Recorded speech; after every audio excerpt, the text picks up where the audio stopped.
तो आज हम देखेंगे वेबर का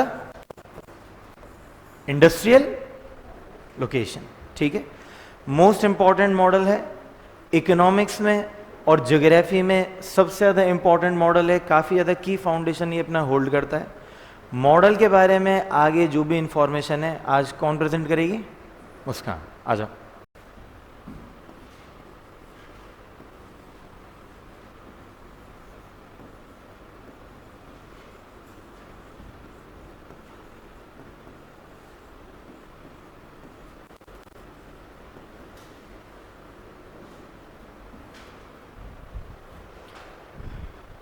good morning to everyone.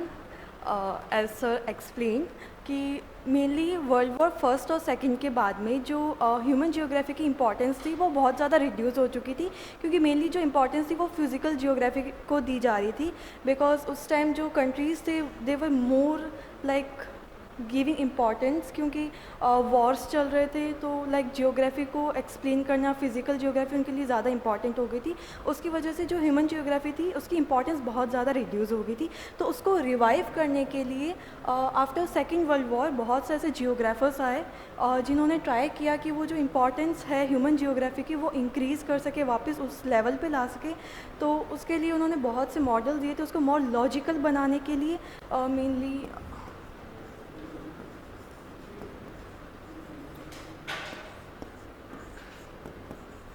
QR के टाइम पे तो उन्होंने बहुत सी मॉडल्स जो थे लाइक इकोनॉमी से या फिर बाकी सब्जेक्ट से भी उन्होंने ह्यूमन जियोग्राफी में इंट्रोड्यूस किए थे। उनमें से मेन जो मॉडल्स थे वो लोकेशनल एनालिसिस है, जिसमें मेनली 3 मॉडल्स थे। One was von Thunen about the agriculture location, second was central place theory and third was industrial location given by the Weber. Weber एक इकोनॉमिस्ट भी थे और जियोग्राफर भी थे, जर्मनी से बिलोंग करते थे, और उन्होंने ये इंडस्ट्रियल लोकेशन थ्योरी दी थी। इसमें मेनली उन्होंने फोकस किया था, जो तीनों थ्योरीज थी वो लीस्ट कॉस्ट प्रिंसिपल पे बेस्ड थी, जहाँ पे कॉस्ट को रिड्यूस करके मैक्सिमम प्रॉफिट कैसे लिया जा सकता है ये उस पर डिपेंडेंट थी। तो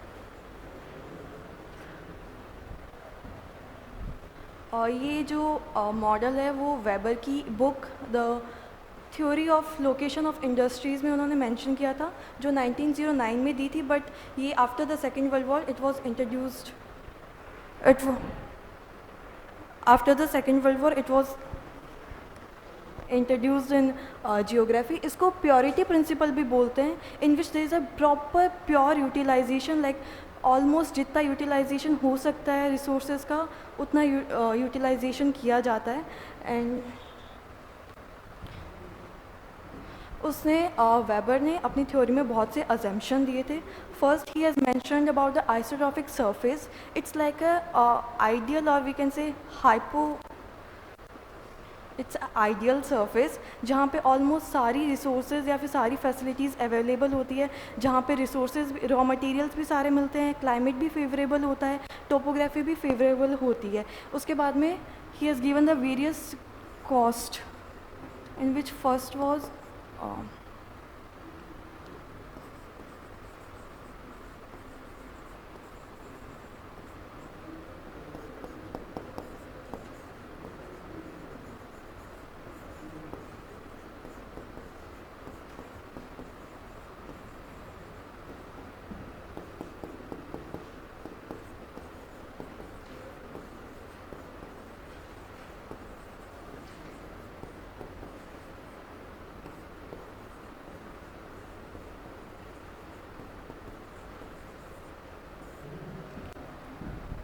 वेबर के हिसाब से 3 टाइप की मेनली जो कॉस्ट होती है वहाँ पे यूटिलाइज होती है। फर्स्ट लेबर कॉस्ट, जहाँ पे जितना ज़्यादा हो सके उतना कॉस्ट को रिड्यूस करके स्किल्ड लेबर एक ही जगह मोबिलाइज हो सके, which was important. Second, transportation cost, location ऐसी होनी चाहिए जहाँ पे ट्रांसपोर्टेशन का कॉस्ट मिनिमम होना चाहिए in order to raw material, to collect the raw material and to take the finished product to the market. Or second, agglomeration or the processing cost was there, which was also to be at the minimum cost. He has defined the raw material on the basis of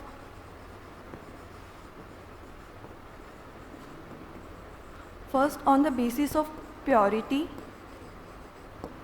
and second on the basis of availability or the location. On the basis of purity, there was 2 type of raw material which he has mentioned. First was pure raw material and second was gross raw material. Pure raw material are those which are weight gaining. If we are taking them from the mining source or the where they are producing, like take example,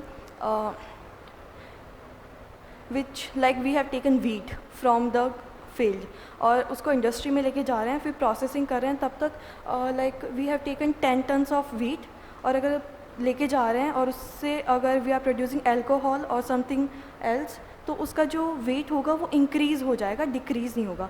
but gross raw materials are those like which are weight losing. अगर sugar cane ले रहे हैं और वही अगर अपन industry तक लेके जा रहे हैं तो they will lose their weight, तो they are gross raw material on the basis of location.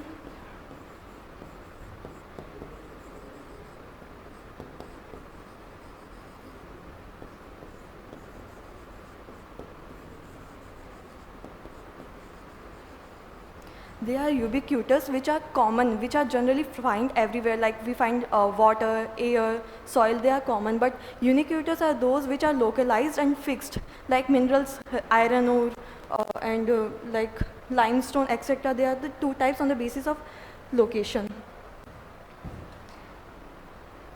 He has given various location based on these raw materials.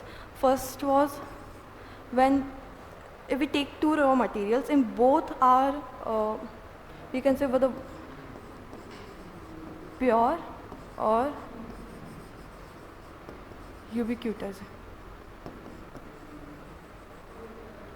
We know that pure are not weight losing, they are weight gaining, so it doesn't matter if we establish the industry even near the raw material or near the marketplace. And ubiquitous are also which are generally found everywhere. So in order to reduce the transportation cost, the industry would prefer to establish near the market in order to reduce the transportation cost of that finished product. So if this is raw material 1 and this is raw material 2 and this is market, and they both are like weight gaining and easily found, so we prefer to establish the industry near the market in order to reduce the cost for the transportation good. And if at the same place they are like gross raw material or cutters,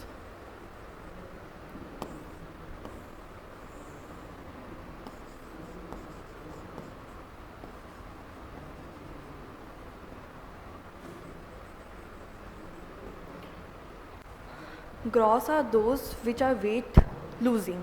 अगर इसको market के पास लगाएंगे तो obviously they will lose their weight और जो उनका output होगा वो कंपैरेटिवली कम निकलेगा. So we prefer to establish these location industries near the raw material only.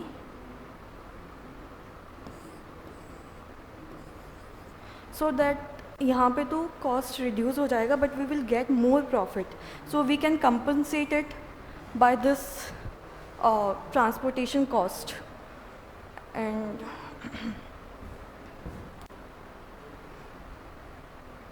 he has also given some like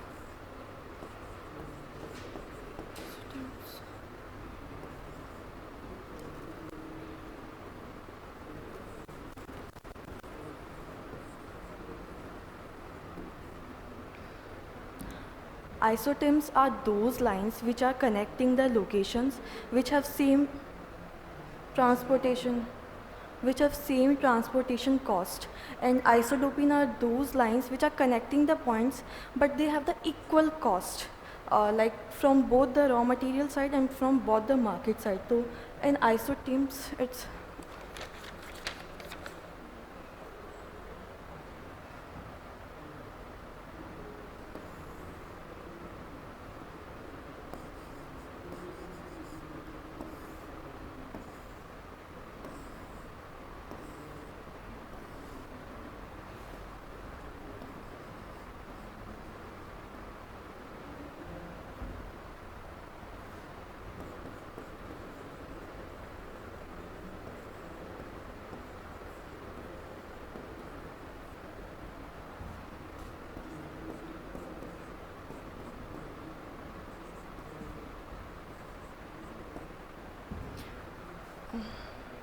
these are the isotems. Suppose raw material यहाँ से collect किया, फिर यहाँ अगर इस एरिया में कोई भी इंडस्ट्री एस्टेब्लिश करनी है तो उसकी कॉस्ट सेम आएगी, like 5 units we can take. और अगर उसके आगे करनी है तो दिस इज़ द लाइन जहाँ पे अगर कहीं भी एस्टेब्लिश करेंगे तो उसकी जो कॉस्ट है वो 10 यूनिट्स आएगी। बट जैसे जैसे रॉ मटेरियल से दूर होते जाएंगे वैसे वैसे जो कॉस्ट है वो इंक्रीज़ होती जाएगी। तो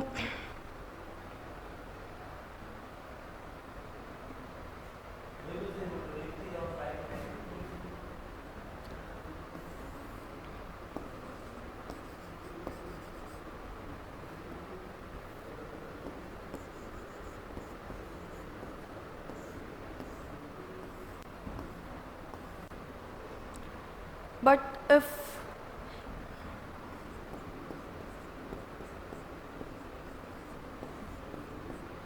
अगर इंडस्ट्री मार्केट के पास में वो रिस्पेक्टिव था कि रॉ मटेरियल से अगर ट्रांसपोर्ट करते हैं तो कितना कॉस्ट लगेगा, और यही अगर मार्केट तक अपन को फिनिश प्रोडक्ट लेके जाना है तो उसमें कितना कॉस्ट लगेगा। अगर वही इंडस्ट्री मार्केट के ज़्यादा पास में होगी तो कंपैरेटिवली कम ट्रांसपोर्टेशन कॉस्ट लगेगा फिनिश्ड गुड का।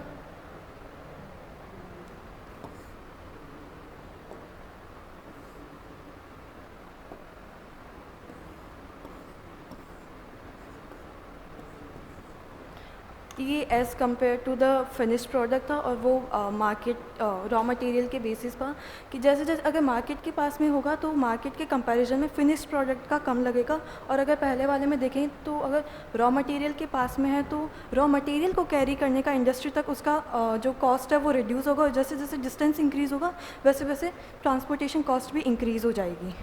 फिर आइसोडोपिन्स आर लाइन्स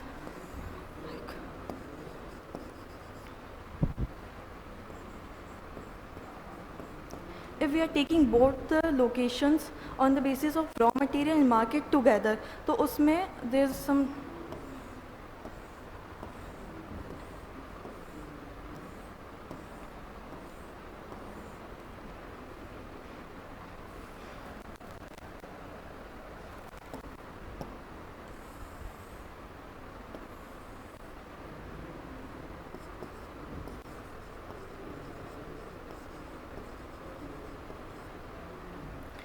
अगर raw material we are carrying from here तो अगर यहाँ कहीं तो वी नो दैट 5 यूनिट्स लगेंगे, और बट इसको ट्रांसपोर्ट करना होगा तो 25 यूनिट्स लग जाएंगे, तो it will compensate the transportation cost. अगर यहाँ से यहाँ तक जा रहे हैं तो 10 यूनिट्स लगेगा, but as compare to here वो 20 यूनिट्स लगेगा, तो टोटल जो होगा वो अप्रोक्स 30 यूनिट्स हो जाएगा। तो यहाँ कहीं भी अगर अपन इंडस्ट्री को लगाते हैं तो दे विल कंपनसेट कि रॉ मटेरियल से अगर थर्ड तक गए हैं, इस लोकेशन तक गए हैं, तो भी रॉ मटेरियल से यहाँ तक ले जाने का 15 पॉइंट्स कॉस्ट लगेगा, और यहाँ से वापस मार्केट ले जाने का 15 पॉइंट कॉस्ट होगा। और सेम अगर लास्ट लोकेशन से कंपेयर करें तो रॉ मटेरियल को यहाँ तक लाने का 25 यूनिट्स लगेगा, बट वहीं अगर ये डिस्टेंस पास में है तो मार्केट तक ले जाने का सिर्फ 5 यूनिट्स लगेगा, तो वो ऑलमोस्ट कंपनसेट हो जाएगा, ना ज़्यादा लगेगा ना कम लगेगा, दोनों साथ में लोकेशन एडजस्ट हो जाएगी। He has also mentioned about split of location, जहाँ पे the various activities or the various processes are taking place at different place. We have taken the like paper industry, तो यहाँ से wood carry किया and we are bringing to make convert into the pulp और फिर बाद में इसको paper industry तक लेके जाएंगे जो मार्केट के नियर होगी और जिससे जो ट्रांसपोर्टेशन कॉस्ट है वो भी रिड्यूस हो जाएगा और इन बिटवीन जो वुड है it can also go for further other industries like furniture and pulp can also use in other industries. तो it's like split of location जहाँ पे एक ही प्रोडक्ट को अलग अलग वेज में स्प्लिट करके अलग अलग एक्टिविटीज़ के लिए अलग अलग लोकेशन पे ले जाया जाता है. और he has also mentioned about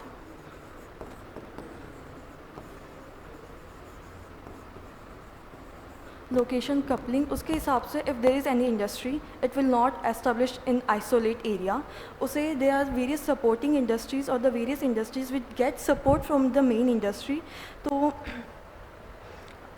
they share their they have some economic profit, they will share their raw material, they will even share their infrastructure in order to reduce the cost. So there are the location coupling जहाँ पे एक industry कभी भी साथ में एक industry अकेले नहीं लगती है, there are various इंडस्ट्री जो ग्रुप में होती है. For example like cement industry,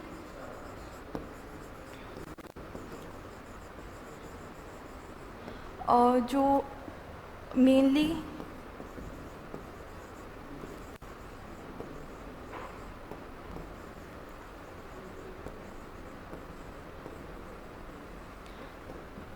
coal fired power plant के पास लगेगी जहाँ पे they will collect the ash और इवन द स्लैग जिससे वो as a raw material cement industry में यूज़ हो सकता है.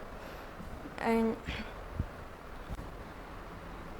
this was the model. However, there were various criticisms which was faced by him.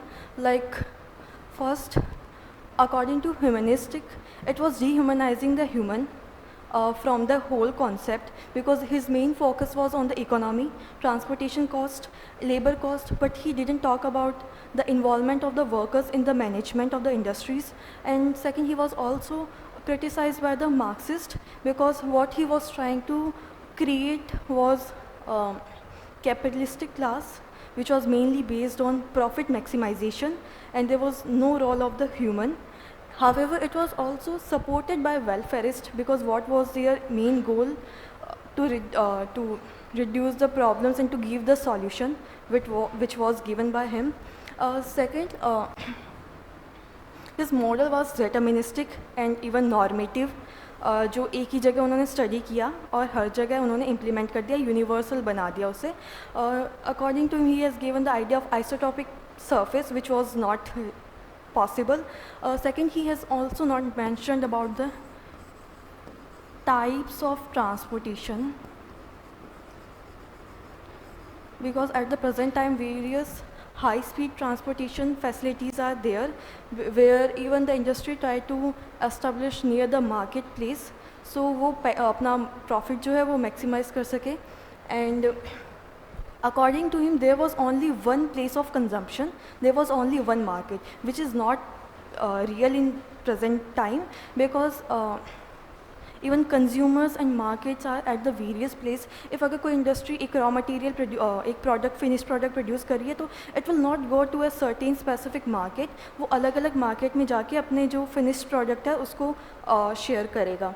And it has also not mentioned about the historic factors like in past or even in present that the Mumbai, Delhi are those industries which were even prevalent at the historic time and they are now even at the present time. And at the present time there are various like new technology like the AI, work from home,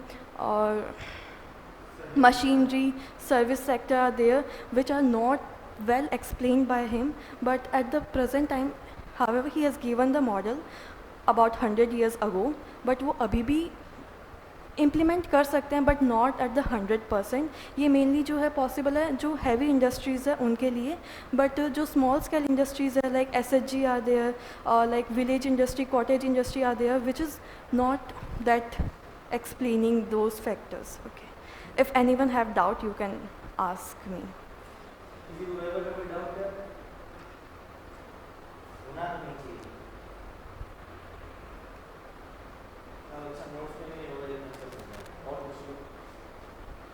still वो location वाले में isotherms और isodapane में if you have